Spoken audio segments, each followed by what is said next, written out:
My daughter was just watching TV for a moment, and I smashed the TV without hesitation, but she stayed unusually calm, eating popcorn while provoking me. Annie brushed the debris off her body, and as she looked at my rage, she finally showed her true face. Don't yell at me!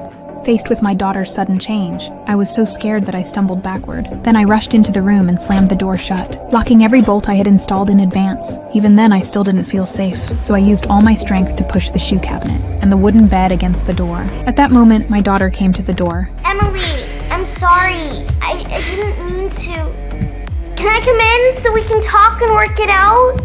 Stay away from me! As soon as she finished speaking, the wooden door was crushed by an overwhelming force. Hiding in the corner, I was terrified. Soon, cracks started spreading across the door. Then the walls themselves began to split. The next second, the bolts started coming loose. I squeezed my eyes shut in fear. When every bolt on the door finally snapped off, I stared at the broken pieces falling at my feet.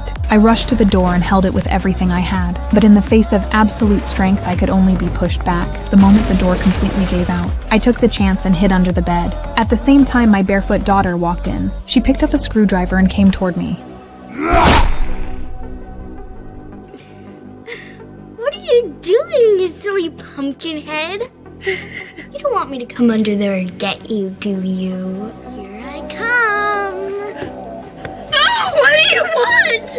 I want you to love me. To stay alive, I nodded desperately and agreed. What my daughter didn't know was that all of this was just me buying time. Then I pretended to make her some tea, but in reality I slipped a sedative into the cup.